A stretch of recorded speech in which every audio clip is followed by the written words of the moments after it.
Some of you may remember, I'm old enough to, probably some of you won't, the years of apartheid in South Africa. It was a very brutal time, very unique to the history of that nation.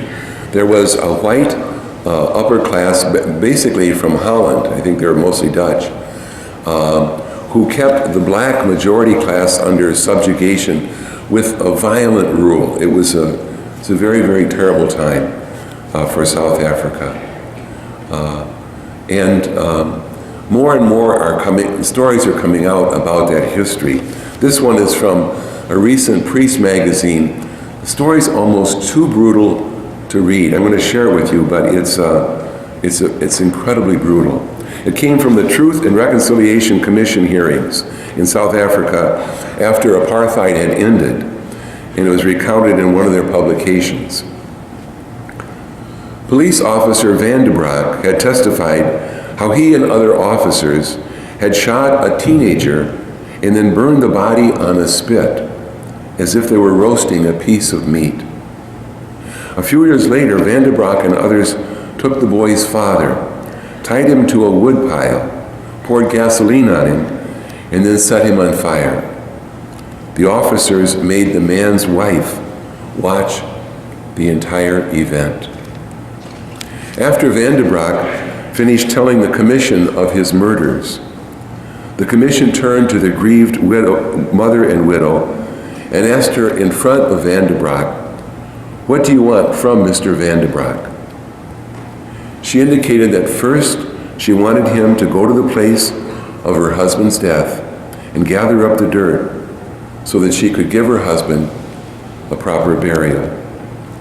The policeman nodded his head that he was willing to do this.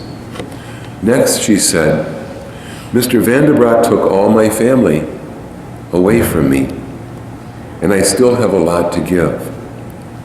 Twice a month, I would like for him to come to the ghetto and spend a day with me so that I can be a mother to him. And I would like Mr. Van de Broek to know that he is forgiven by God and I forgive him too.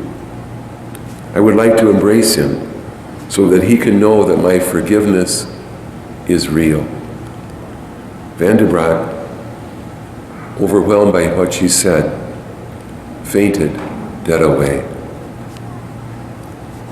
The parable we just heard, we call it the parable of the prodigal son, but really it's the parable of the forgiving father. He's the main character. It is a metaphor, is a lesson from Jesus of how merciful our God is. It's a lesson about how you and I are to love each other as well. Let's look at the mercy of the Father. Remember, Jesus is telling this to a Mediterranean, Middle Eastern audience. So what about their culture? The lifestyle of the son, that younger son, is a total repudiation of any lifestyle of a faithful Jew. He lived immorally. He took employment from a Gentile, which was forbidden. He took care of the pigs, which was considered the worst of animals by the Jewish faith. And he even longed in his poverty to eat the food of the pigs. There was a code of honor and shame that would have considered the son dead to us. Should that son return home, the code would have required the father to literally turn his back, meaning he didn't even acknowledge that his son was still alive. Even saying the name of the son was forbidden, and any member of the household caught doing it would have been thrown out of his employment. Jesus shows us in the parable that the Father, the merciful Father, kept none of those customs. Instead of staying in the house and turning his back, he leaves the house and runs out to his son. That was dishonorable. Men did not run in public, and certainly not the father of a son. It was disgraceful. When Jesus told that parable, the crowd would not have been able to understand what in the world he was talking about. He was describing behaviors that they would never, ever do. But then we come to the oldest son.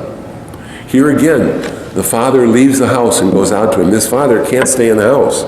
He doesn't get whether I'm in charge here. It's this merciful father. He leaves the house and goes out to his angry older son. He pleads with him. What's the point of the parable? Obviously, that God forgives us beyond our wildest dreams, and that we are called to forgive one another. In fact, it even tells us to go out and find those who need our forgiveness, rather than waiting for them to come to us. There's some beautiful lessons in this parable. It's a favorite parable. When everybody's tested, the parable of the prodigal son always comes out as their favorite in all the Bible. First of all, it's never too late to return to God. I love that little phrase, coming to his senses at last. Wonderful, isn't it? It's never too late for you and I to return to God. The welcome never grows cold. Secondly, coming to his senses, in this case, and I think often, is the fruit of what St. Ignatius Loyola would call desolation. His life is in a shambles. His friends have left him, he's broke, he has no food. In a way, the fact that he hit rock bottom was a great grace. And I think that's true, not just for our friends in AA, certainly it's a grace for them, but for all of us. You and I are hardwired for hope. We're hardwired for God.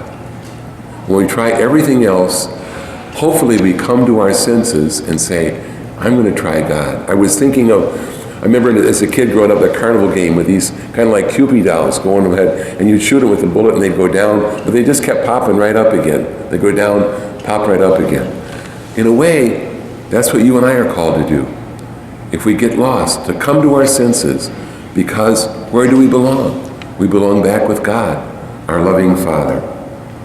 Finally, our God, we're told, gives his mercy because of his love for us, not because of what we think is due to us. Thanks be to God. Thanks be to God, his love for us is bigger than what is due to us. Our God is a God of mercy. You might say he breaks all the rules to love us with his mercy. And you and I are called to give that same mercy to others. It's a good day to think, Lord, is there anybody I still haven't forgiven? And I know in my heart that I still bear a grudge against them. Forgive them. Certainly if you can, face to face, but at least in the deepest part of your heart, forgive them. Our Father is the Father of the prodigal son. He is the Father who always loves and always forgives us. And you and I are called to live our life the same way.